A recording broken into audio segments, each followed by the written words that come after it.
Today I'm doing a quilt the quilt police will absolutely hate. No rules, no precision, just plain fun and a lot of color. Will this be the most inspired quilt I've ever made or a hot mess? Let's find out.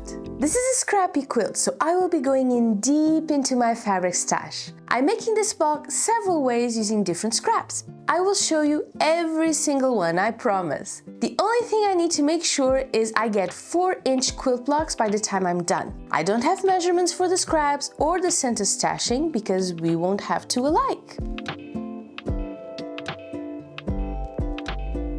And I guess I also need a sashing for the center. We want some sort of windows, if you will, or tiny gift boxes. So 4-inch quilt blocks with a sort of plus in the middle, that's the prompt.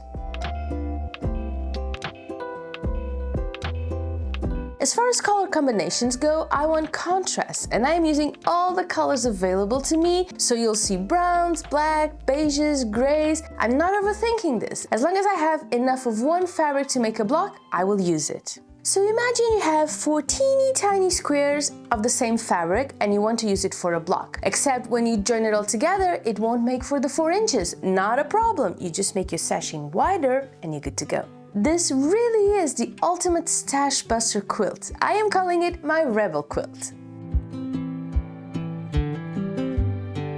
So let us count the ways the quilting police will absolutely hate this block. Well, for one thing, everything is kind of wonky, and when it's not wonky, I'll make it wonky. So that means no two blocks are alike. The 4 section at the ends change size, some aren't even the same size as the others in the same block. Same thing for the center plus, everything goes here. And this is just for doing the blocks. I will break even more rules when it's time to sew. It's the quilt that breaks all the quilting rules, and I cannot wait to see what we get.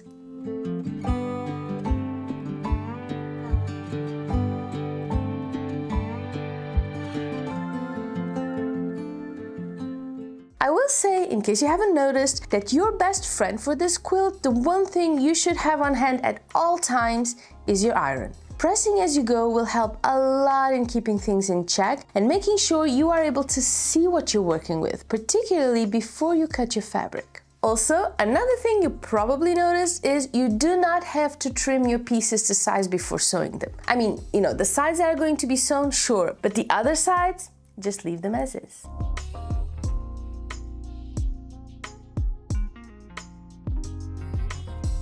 One thing that I'm not really sure you can tell is the strip you use to separate the corner sections does not need to be the same size. It can taper off or widen wherever you have on hand. In fact, you can use different widths for the horizontal and the vertical line. As long as we finish with a 4-inch block, you're good to go.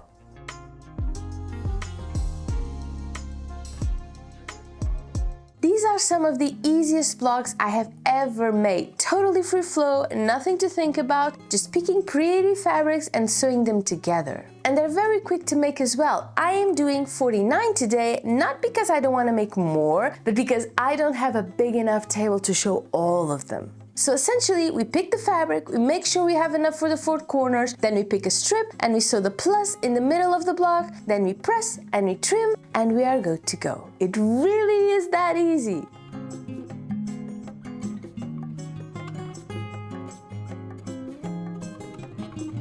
Also, I have chosen to make these 4 inches because that's the size that allows me to use the more scraps. But if you happen to have bigger scraps or bigger sashing, you can make bigger blocks. And then you'll be able to grow your quilt so much quicker because there are no rules here today.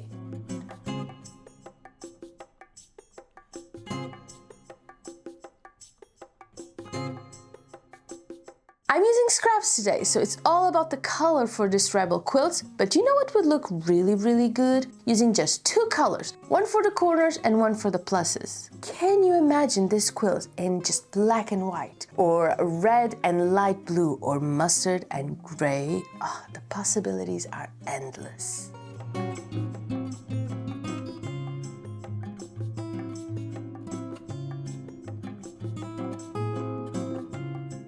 And this is what we've made today, using only scraps, from strips to squares to the smallest scraps I could use. It's like each has its own personality, and I am in love. I think the contrasts work particularly well here. I can't even pick a favorite.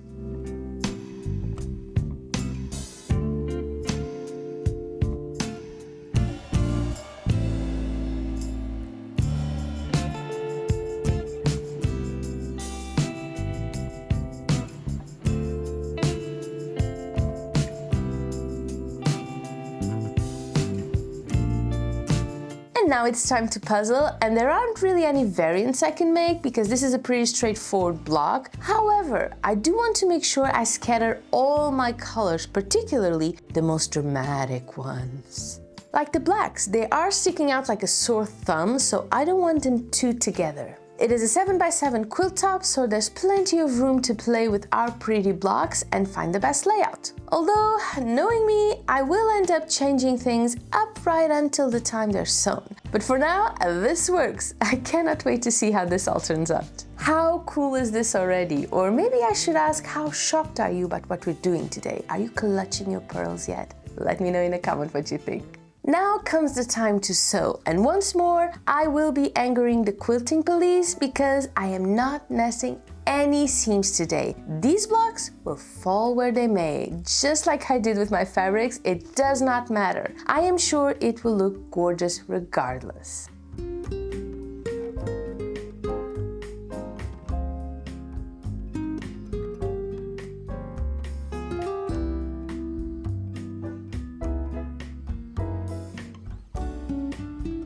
I will confess though that when I first thought about doing this quilt, I didn't even have the rules I have today. I wanted to go wilder, I wanted to be more of a rebel. And that meant different sized quilts, different shaped quilts, like rectangles and squares, even triangles. Can you imagine it? Then I thought about it and Mike was getting real nervous, so I toned it down. Maybe for a later quilt. Because I want pretty chaos, not messy chaos, where you can't really tell what you're looking at.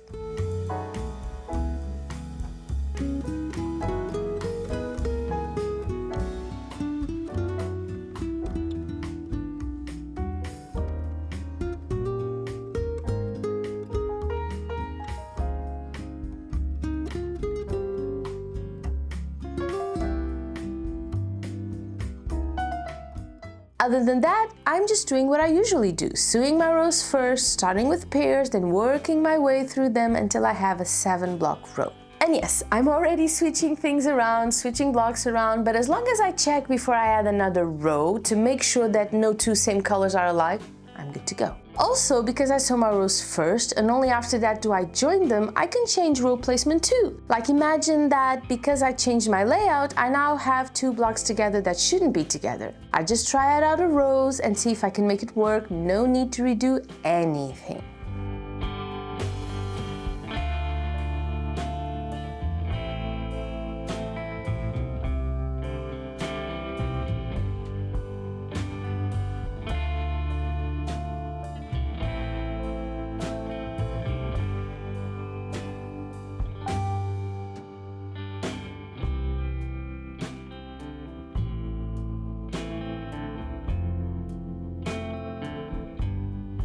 So let's just keep going, and while we do that, let me just take a second to thank each and every one of you who has joined my Patreon or my YouTube membership. Watching our lovely community grow every single day makes me so incredibly happy. I'm so excited about what we're building together, and if you haven't stopped by yet, please do. We have loads and loads of exclusive content I think you love, and by joining us, you are supporting my work and allowing me to keep creating videos for you each week, so I really appreciate it.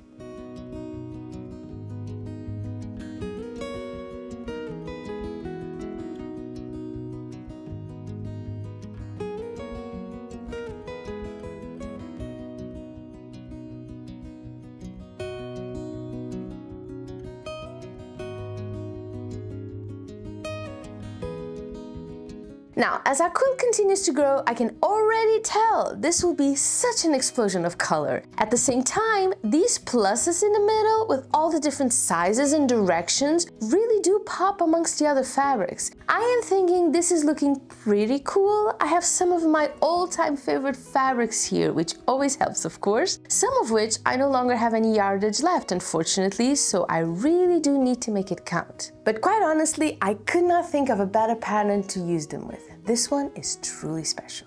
And here we have it. Our Rebel quilt is done, entirely made with scraps and a carefree attitude. What do you think? Did I nail it, or should I just stick to the rules from now on? Let me know what you think. Happy quilting, and I will see you soon. Bye bye.